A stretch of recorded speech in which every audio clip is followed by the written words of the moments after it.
Hi guys, I'm Adam Wilborn from WhatCulture. And I'm Andy Murray, live from Adam Cleary's water closet. Coming up today, I'm going to tell you the real reason that WWE fired Miro. And on top of that, I'm going to talk about the wrestler who might be the future of AEW's women's division.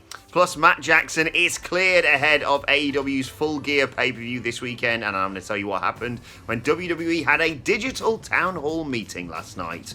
This is the news. Big Zoom call. Stephanie McMahon did a Halloween quiz. Let's talk about Miro. Let's talk about his appearance on Talk is Jericho. He spoke about all kinds of different things, as you can expect. It was a really good episode.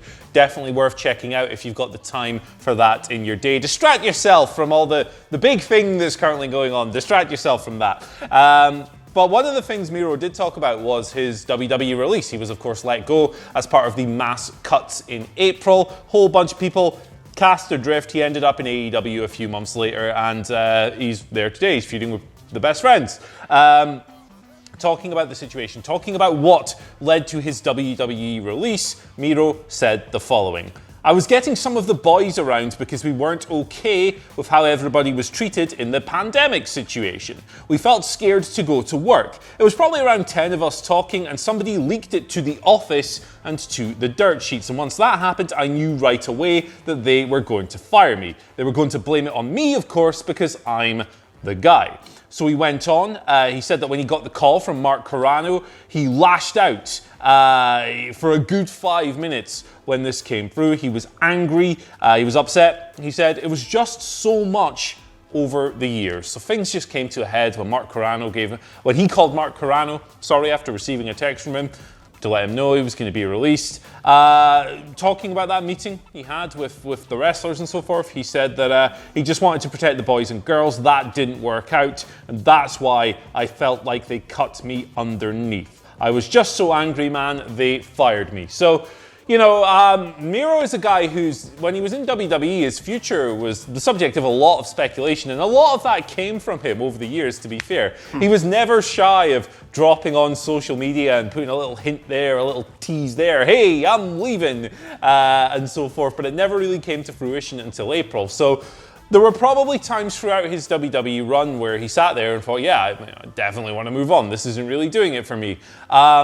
The timing, obviously, in the middle of the global health crisis is entirely different from just asking to be let go like a year ago or whatever. But hey, man, he seems to be relatively happy in AEW now. He's working a gimmick that he's very much into. He said the other week that he doesn't care if you don't like the best man shtick because he's having fun. He's being creative and so forth.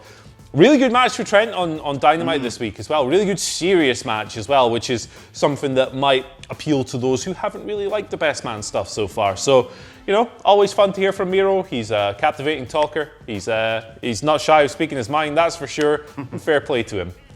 Yeah, I think it's best for all involved that in the end that he left WWE. And whether or not you believe his claim there that it was directly as a result of complaining about the ongoing global bastard or not, you can't argue that WWE did a crappy thing by releasing people in April. The good thing is now, though, WWE have moved on and definitely aren't punishing, Miro or anyone associated with Miro as a result of all that. Look, yeah, like you say, it's not been great, the best man stuff, but I have faith in it, trust the process, etc., etc.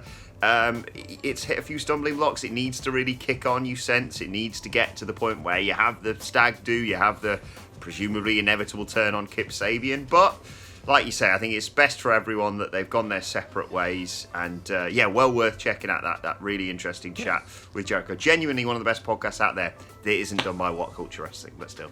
Let's look ahead to Full Gear. It goes down this weekend, Saturday night, of course, or Sunday early hours if you're here in England. Good luck, everyone. Join myself and Adam Nicholas for the live stream. It's not a bad track record we've actually got with AEW. But speaking of Full Gear, presumably the main event, Andy? Pass. Yeah, the main event kind of has to be FTR versus the Young Bucks for the AEW Tag Team titles, considering this is a match, at least like 5 years in the making, it seems. And good news, if you were looking forward to that, Matt Jackson, he confirmed yesterday he's been medically cleared to compete at Full Gear. He's been wrestling, it's been reported, through a partially torn MCL and thinning ACL since that episode of Dynamite in July where the Young Bucks faced the Butcher and the Blade and they both did those mad jumps off the tunnels. But it looks like he's going to be absolutely fine. Obviously, they're working with the ankle injury, the contusion, whatever you want to call it, for Matt Jackson, which is obviously playing into the storyline as well. But good news that in terms of just getting to the match, he's been medically cleared, because as much as the build has been iffy, I think it's fair to say that they really bungled what should have been, one of the biggest matches of the year, the build to it at least. Everyone kind of feels that by Sunday we'll have forgotten about all that because we'll have hopefully seen a match of the year candidate, Andy. Yeah, you'll be in the moment and so forth, and when you're in the moment, this doesn't excuse like a build that hasn't always delivered, but when you're in the moment and things deliver at a really high level, you kind of get lost in it, right? The Matt Jackson thing is really interesting. They've turned obviously a legitimate industry into a work situation with the FTR attacks with the steel chair over the past few weeks and so forth. When this report came out last night, there was a lot of people worrying about the status of the match and so forth, but Matt came out very quickly and said, appreciate it, but I'm medically cleared to go. I think the key point for me is this really highlights how appreciative we should be of pro wrestlers for putting themselves through this and working through pain and so forth for our entertainment and so forth. The doctors have deemed he's okay to compete. Matt wants to compete. He's good to go. It's not our place to say he should or shouldn't wrestle with the injury and so forth, but they're going out of their way to do this, man, and the guy's obviously hurt, and he's been hurting for a long time, but he's keeping the program going. Fair play to him. I admire that. I respect that, and it's his choice and the doctor's choice at the end of the day. So yeah, and not that you'd wish an injury on anyone, but it does play brilliantly into the storyline for the match, because FTR cutting every possible corner and knowing that they're basically facing 1.5 Young Bucks. Yeah. If the Young Bucks lose, they can never challenge the titles again. Look, if you're concerned that the match won't live up to the standards we've expected for it because of this injury, I'd take solace in the fact that I think most people would say it's Young Bucks' victory to take at Full Gear, and then we're going to run it back later down the line, because this isn't going to be a one and done, is it, Andy? No, I don't think so. We'll see these guys clash again in the future. Speaking of the future, hey, that's a nice little link for a change.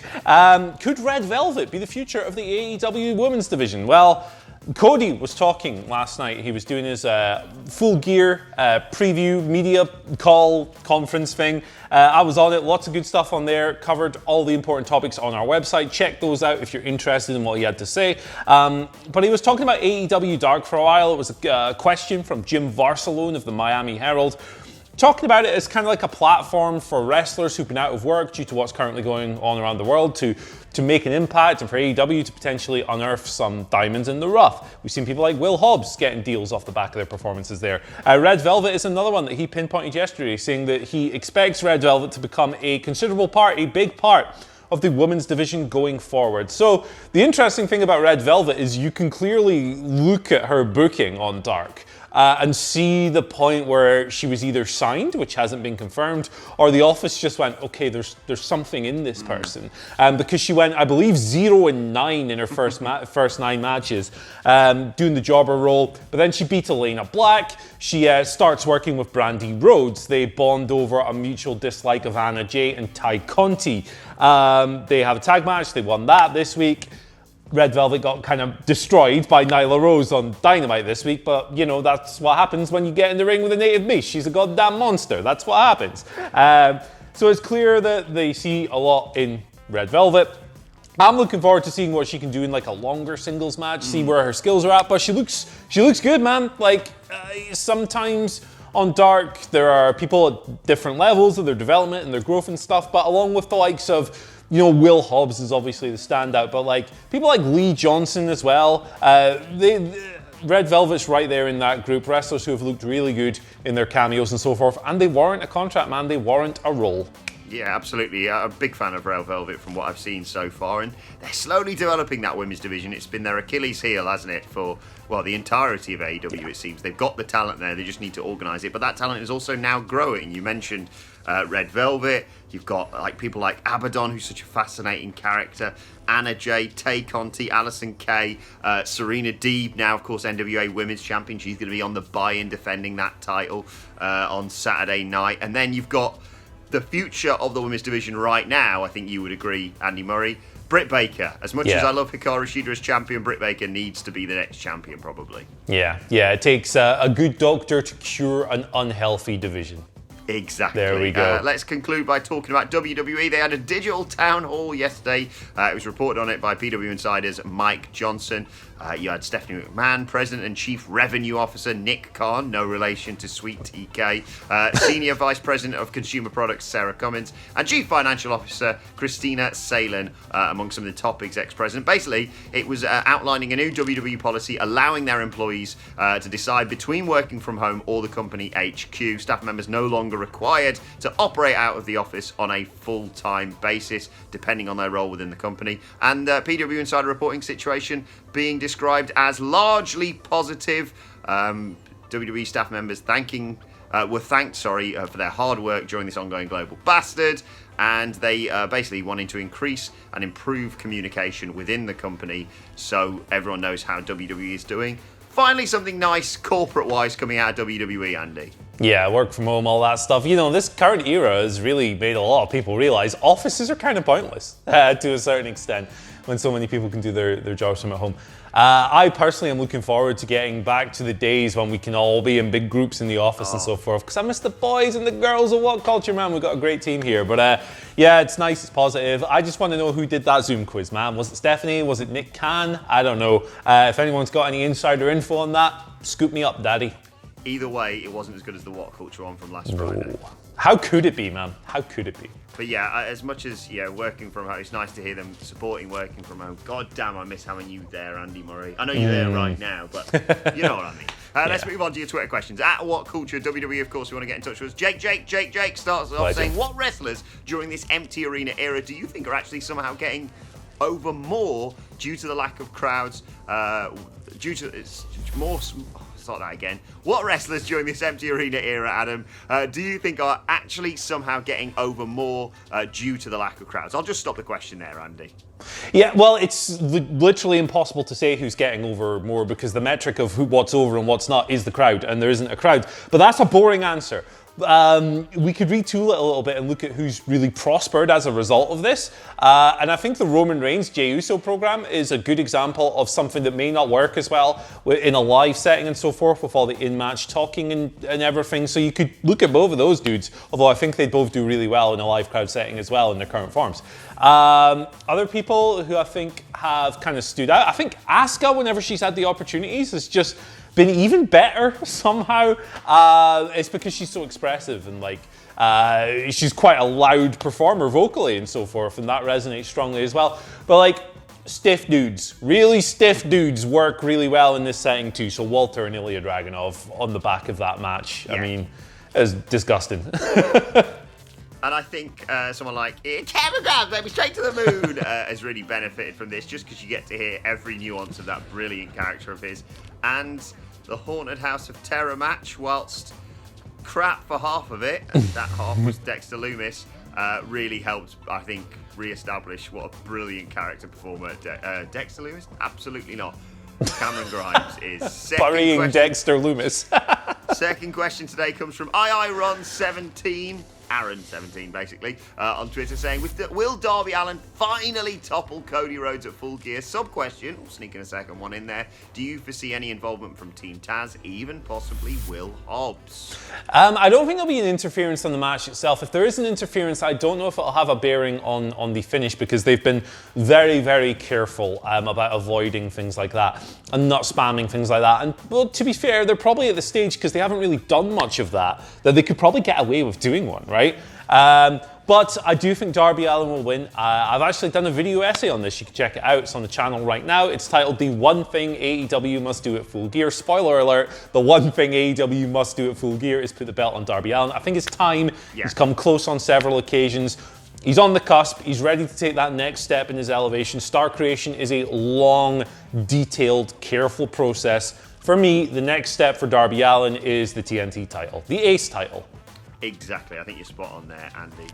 Final question today comes from Chris2, who says, "Hi guys, do you think the women's tag belts would sit better in the NXT division as that brand focused more on actual wrestling rather than characters and storylines? Also, this is Charlie and Amy the cat child." First of all, Charlie, good dog, and Amy, great cat costume. But what do you reckon, Andy? Tag titles in NXT? I would keep them floating between all three brands, but I think they do need better representation on NXT. I think the potential for high quality matches is stronger in NXT, like you say. So yeah, I don't think they should restrict it just to NXT. I think it should bounce around because there's not an abundance of there's not like half a dozen great women's tag teams on every show. But you have a healthy number of them across all three of them, and you can build more, obviously. So yeah, put it on NXT more often. Absolutely 100%. There's plenty of units to use there. But don't remove it from Raw and SmackDown either. No, I think you're spot on there. I think just have a plan for them more so than just Nia Jax puts Lana through a table, lol, as much as I love that. Right, let's move on to today's, and finally, I want to give a massive shout out from all of us here at WhatCulture to Devin Rossiter, who is Jeopardy champion over in the States, I believe, Andy. And to celebrate the fact that he is still Jeopardy champion, he even did an Undisputed Era celebration, tagged Adam Cole in it. Adam Cole retweeted it. This popped me huge last night. Andy Murray normalised doing wrestling celebrations in normal situations. Yeah, absolutely, man. Let me tell you, if I ever get on national television in any kind of shape or form and I'm walking across something on camera, I'm doing the butcher lunges, man. I'm copying Big Andy Williams. I'm stomping down on the knees. I'll probably wear a monocle as well. Shout outs to the butcher, Andy Williams, man. Pro wrestling, he's on TV every week. He's over 40. He's breaking out in the business after a year kicking ass as the guitar player in Every Time I Die. Love that guy. He's a legend, and the butcher lunges are the best. Yeah, I'm definitely going to try and do the Triple H spit if I ever get on national TV. And Devin, just a suggestion, if you are still Jeopardy champion after we record this, Orange Cassidy thumbs up. That's what I want to see next. But congratulations to Andy Murray's long-lost brother and still Jeopardy champion, and that is undisputed, Devin Rossiter. He looks a lot healthier than me, to be fair. Let us know your thoughts on that and all today's news stories in the comment section below. Don't forget to like, share, and subscribe. And subscribe to WhatCulture Wrestling. As I said, the best podcast out there, even better than Talk to Jericho. Check the charts. At WhatCulture Wrestling for daily wrestling podcasts, including the SmackDown preview and Wrestle Culture with a hashtag, bloody good quiz, later on today. Plus, you can let us know your thoughts, Twitter questions at WhatCulture WWE on Twitter. Watch there. Follow both of us. You can follow Andy Murray at... You can follow me at Andy H. Murray. The H stands for Happy Birthday, Nick Aldis. And Brutus Magnus. Same day. Who would have known it? What a coincidence that is. Follow me at Adam Wilborn. Follow us all at WhatCulture WWE. Have a great weekend. Join us for the Full Gear live stream, myself and Adam Nicholas, on Saturday night. But for now, my thanks to Andy Murray. Thank you for joining us, and we will see you soon.